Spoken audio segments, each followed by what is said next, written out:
Okay, so in this video, we're going to start looking at the basics of classical conditioning. So this is a process by which we learn to associate events or stimuli that repeatedly happen together and consequently to anticipate events. So this type of learning was first discovered by Ivan Pavlov, who was actually a physiologist rather than a psychologist. And he was studying the digestive processes in dogs when he noticed that dogs would salivate not only to the taste of food, but also to the lab assistant's footsteps. Basically, the dogs had noticed that every time they heard those footsteps, food was coming. They noticed that those two events came together. They were able to anticipate what was going to happen. So they'd learned to associate the sounds of the footsteps with food, and that those footsteps meant food was coming. Now, before we look at Pavlov's most famous experiment of classical conditioning, I want to introduce you to the various terminology that you're going to need to know. So first of all, Pavlov realized that organisms have two types of responses to its environment: unconditioned and conditioned. Unconditioned is just another word for unlearned. It's an automatic response to the environment, something that we do not learn to do, we just automatically engage in that response. Versus a conditioned response is a learned response. That is something that over time we have learned to do.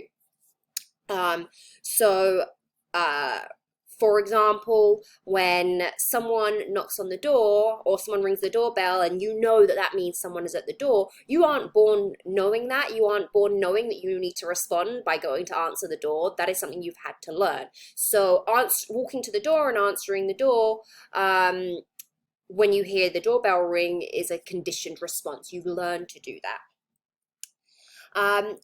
Or let me give you another example. So let's say you have a dog and you notice that it gets really excited if you ask it if it wants to go for a walk. Okay, this is what happens with my dogs, and I'm sure most of you, if you have dogs, they get very excited when you ask them if they want to go for a walk. Now, as far as I know, dogs don't understand the English language and have no idea what you're actually saying. However, over time, they have learned that every time you say those words, you go for a walk. They have learned to associate whatever phrase you use with going for a walk. So they get excited when they hear those words because they know they can anticipate what's about to happen. They know they're going for a walk, and that's why you see that excitement. I don't even have to say the full sentence to my dogs now. As soon as I say, "Do you wanna?" they get very excited. Now, another example of, let me give you, an example of an unconditioned response. I've given you two conditioned examples. An example of an unconditioned response would be when people blow air into our eyes, we automatically blink. We don't learn to do that, okay? That is an automatic response. No one teaches us that. We just automatically have this response. So in this example, that puff of air being blown into your eyes is known as an unconditioned stimulus. It is something that reliably produces a naturally occurring reaction. So it causes this automatic response, the blink. Okay, the blink is now our unconditioned response, this automatic reflex that we haven't learned to respond in that way. Now, of course, a stimulus could be either, unconditioned in one scenario, and it could be a neutral stimulus in another. So, for example, that puff of air being blown into your eyes will cause you to blink. That's an unconditioned stimulus and unconditioned response. However, it's not going to make you yawn. Okay, if we were looking at yawning and air being blown in your eyes, that air being blown in your eyes would be a neutral stimulus because it doesn't cause the automatic response that we're looking at. Okay, but let's stick to this one example: puff of air and blinking. So the puff of air is our unconditioned stimulus, blinking is our unconditioned response. A neutral stimulus is something that does not cause an automatic or reflexive response. So, for example, hearing a bell ring does not make you automatically blink. But let's say that every time a bell rings, a puff of air is blown into your eyes. Over time, you would come to associate the bell with the puff of air, and so just hearing the bell alone would trigger the blinking response. So in this example, the bell has now become a conditioned stimulus. So a conditioned stimulus is one that was initially a neutral stimulus, but through pairing it with the unconditioned stimulus, you're pairing them together repeatedly, you're pairing the puff of air and the bell repeatedly, you come to associate the bell with the puff of air. So you've made this association because they've been paired together multiple times. Now, because you associate the bell with the puff of air, your blinking response to the bell is now called a conditioned response. Okay, so a learned response that is now to the conditioned stimulus rather than to the unconditioned stimulus. So a trick you can use is the conditioned response is pretty much always the same as whatever the unconditioned response is. The only difference is that now the response is in response to the conditioned stimulus, which was previously a neutral stimulus. I realize this is very wordy. There's a lot of words here. Don't worry. We're going to look at some more examples. And actually, you're going to be coming up with your own examples too. So hopefully by the end of this chapter, you kind of get to grips with these terms. Okay. So, oops. Now, in Pavlov's most famous experiment, dogs were conditioned to associate the sound of a bell with food. So when the dogs heard the bell, once this conditioning had occurred, they were able to anticipate the food and they would begin to salivate in response to the bell. So let's look at this process using the various terminology. So before conditioning, before anything has happened, naturally the dog salivates in response to food. Okay, so the food would be our unconditioned stimulus, because that is what automatically causes the dog to salivate. That's our unconditioned response, salivation. Okay, they're born doing that. They are born salivating to food. However, the dog, before conditioning, does not salivate in response to the bell. So the bell is our neutral stimulus. Okay, nothing happens when you ring the bell because there is no connection there just yet. During conditioning, this is where the bell and the food become paired. So again, the bell is our neutral stimulus, the food is our unconditioned stimulus. You pair them together. So you would bring the bell, you bring the food.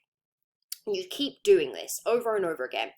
The dog eventually learns that the two come together. Now, at this point here, during conditioning, the salivation is still considered an unconditioned response because it is still happening in response to the food. So the food is still the unconditioned stimulus. The bell is thrown in there, but until this association has been made, the dog is only salivating in response to the food. Once that conditioning has occurred, so after conditioning, after you've paired these two together enough times and the dog has learned the association, now the bell has become the conditioned stimulus because it is now the bell that elicits salivation. The bell causes the dog to salivate. So now salivation is our conditioned response because it is now a learned response to the bell. It doesn't, before conditioning that automatically would not have happened, but because conditioning has occurred, the dog has learned to salivate in response to the bell now, and that bell will elicit that response. Now, usually here I would play this video and I'd have you give me the answers. I've got it up here, but I'm going to play it and then I will discuss the answers with you. So. Hey Dwight, do you want an Altoid? What do you think?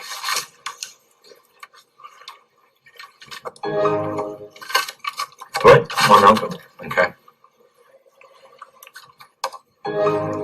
Altoid? Sure.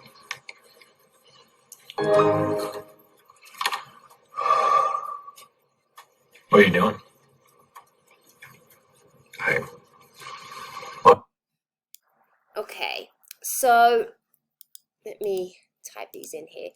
Let's start with the unconditioned response because that's usually a little bit easier and we can work our way from there. So the response here is him reaching his hand out.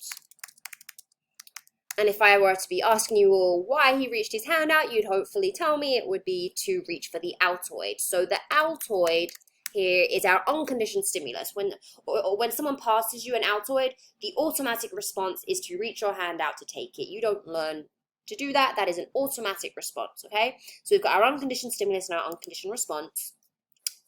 The other feature in this that does not naturally cause you to reach your hand out, but eventually does in this scenario, is the rebooting computer noise. Okay, so that is our neutral stimulus. Usually the sound of a computer rebooting does not cause us to reach our hand out for anything. But what he does is he pairs these two together. Every time he plays that sound, he offers him an Altoid. And so over time, he makes that association. This is unconscious. Okay, he's making that unconscious association between the sound and getting an Altoid until eventually, every time he hears that sound, his brain is kind of saying, oh, we get an Altoid now every time we hear that sound. Again, this is unconscious. This is outside of his conscious awareness. But now that rebooting computer noise is our conditioned stimulus because it is now eliciting that response, which is reaching hand out. Except now you're reaching your hand out, or he's reaching his hand out in response to the sound because he's predicting that means that an Altoid is coming. Okay.